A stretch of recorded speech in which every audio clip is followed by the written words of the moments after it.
What's going on, guys? It's Jeff. Welcome back to some more Modern Warfare 2. So as you guys know, the new update came out and it's actually pretty solid. Now, in that update, they also added some new weapons, and one of those new weapons is a shotgun that is actually wreaking havoc on multiplayer and Warzone, and probably even DMZ. The KV Broadside Shotgun. I personally didn't think that this was going to be that good, but after watching some gameplays on it and just trying it out a little bit myself, this thing is truly remarkable. But here's the thing about this weapon. This weapon is very unique. This weapon has something that all of the other shotguns in the game do not have. And no, it has nothing to do with its fire rate. It has to do with this shotgun's attachments. The KV Broadside Shotgun can actually have a second shotgun attached to the bottom of it. So we're actually going to use it today. There's no other shotgun in the game that actually has this underbarrel attachment here. It also has a grenade launcher, but I just think that two shotguns in one is hilarious to me. Putting a noob tube on it is one thing. I mean, there were other games where that was possible as well, so that's not too crazy, but double shotgun, that's stupid. I want to use it. Now, it's already strong in core and even with armor, but in hardcore, it's even more insane. Now, surely they're gonna go and nerf this thing, especially if everybody just starts using it like out of control. There's no way they're gonna let this thing go unnerfed for like more than maybe 2 weeks. That's only if it actually becomes a problem though, but I'm telling you right now, if it catches on, it will be a problem. So this is the normal shotgun, and then instead of reloading, we got a second shotgun. And then you go and reload these shots. Okay, is it using our regular ammo?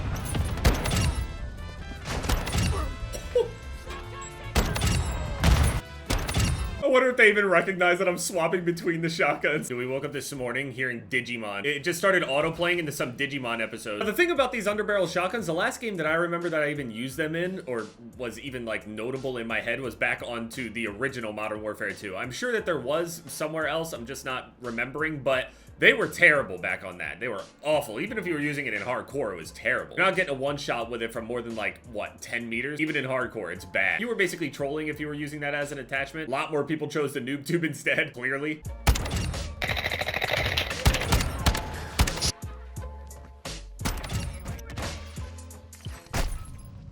He just starts shooting just because there's a...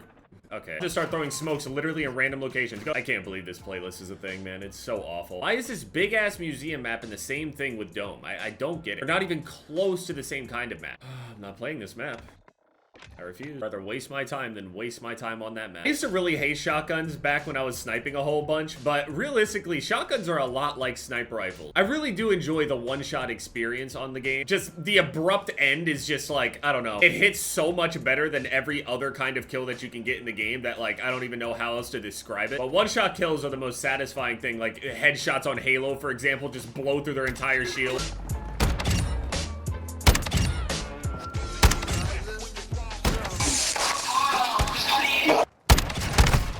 If I'd hit them dead center, it should have killed him. What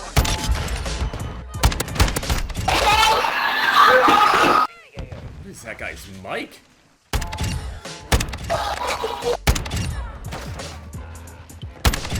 Instead of switching to your secondary whenever you need to reload your shotgun, you just use your underbarrel shotgun. There's no way you're playing like this.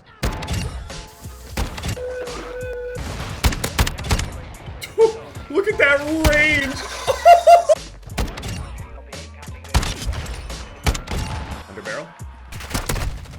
He was too far away. It definitely doesn't have as much range as like a regular shotgun, clearly, because that would be pretty powerful, but in some circumstances, it's viable. I mean, what?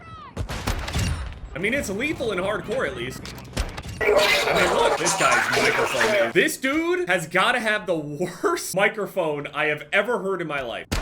It's the underbarrel that's shooting it, not the regular barrel. Ooh, the Atlanta Phase one looks really good on this blueprint. It actually removed the color off of the blueprint. The other ones would just go around that design. I don't know if this is something that they're gonna end up fixing. I don't know if it's really a bug or anything, because it is the first of its kind to have that, and maybe like since it's on the Kastov tree, maybe that's why it just got it accidentally. I don't know. But regardless, I mean, while it's stupid, it's kind of funny. I mean, why not though? Look at it. It's so stupid though.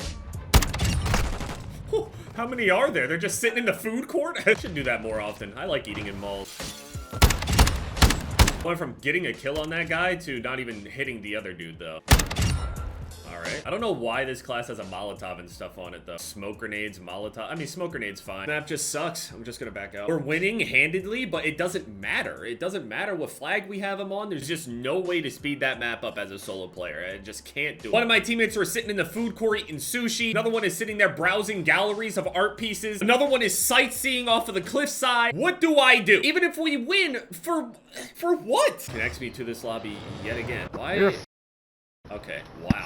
I join a game where they're team killing and saying shit. Now, I know that leveling up weapons is obviously a lot faster if you were to go into like DMZ or Warzone or whatever with the double XP tokens and stuff like that popped, all that stuff. But I've done most, if not all of my progression through multiplayer specifically. I'm not gonna stop now. It's all part of it anyway. I mean, I'd rather level it slower in multiplayer than go play Warzone. Yeah, that's how I felt in Modern Warfare 2019 with Warzone 1.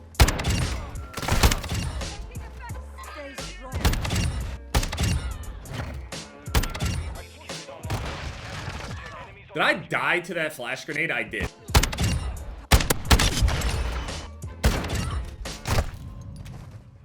I got stuck on the desk. Oh my goodness, the whole team is there.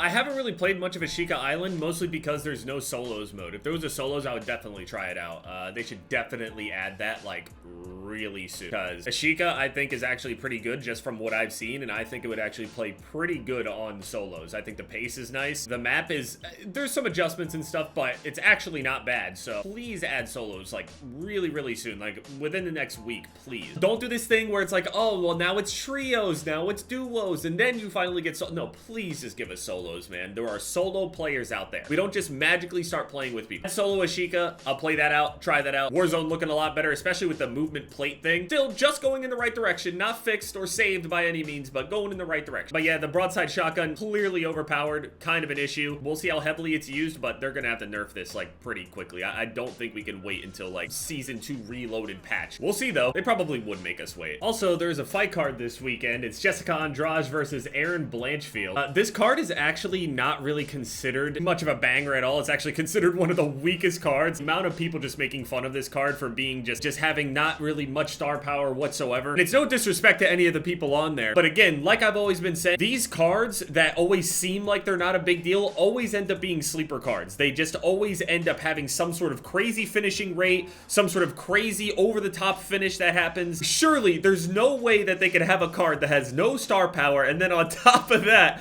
every single fight on the card either ends up being a boring decision or is completely destroyed and overtaken by like decisions, injuries, weight cutting issues. You know, now that I'm saying it like this, I'm realizing that there are a lot of things that could actually go wrong, and I have no real reason to believe that this card should be good. But again, just because I don't see a reason doesn't mean there isn't one. Depending on how this entire thing works out, Erin Blanchfield could be either the unluckiest or the luckiest fighter on the roster at the moment. Giant opportunity.